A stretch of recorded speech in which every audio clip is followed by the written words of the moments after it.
रात सीसीटीवी में जो दिखा उसे देखकर दोनों के होश उड़ गए, क्योंकि वो वहां था ही नहीं, फिर भी दिख रहा था। गाइस, ये कहानी है राहुल की। साल 2024 में उसने मुंबई के एक होटल में ड्यूटी ज्वाइन की थी और उसके साथ उसका कलीग निखिल भी नया ही था। उस रात दोनों रिसेप्शन पर बैठे थे और गप्पे लड़ा रहे थे। तभी करीब 2:30 बजे अचानक उनकी नजर सीसीटीवी स्क्रीन पर थर्ड फ्लोर के कॉर्नर में एक आदमी खड़ा दिखा।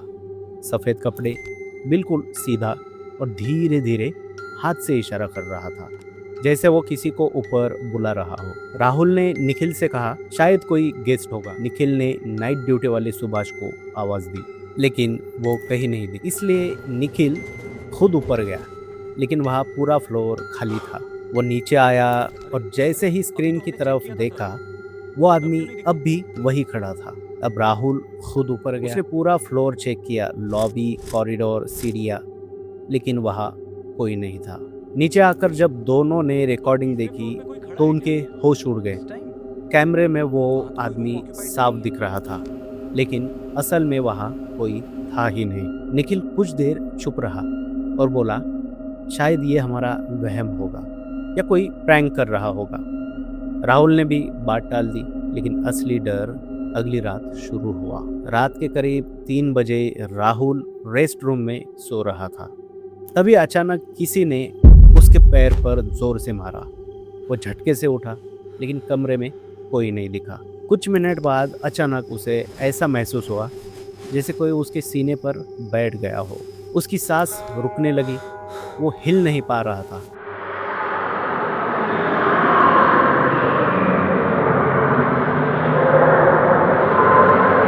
उसकी आवाज भी नहीं निकल रही थी। करीब 10 मिनट बाद वो जैसे तैसे उठकर भागा और रिसेप्शन पर पहुंचा। उसने निखिल को सब बताया।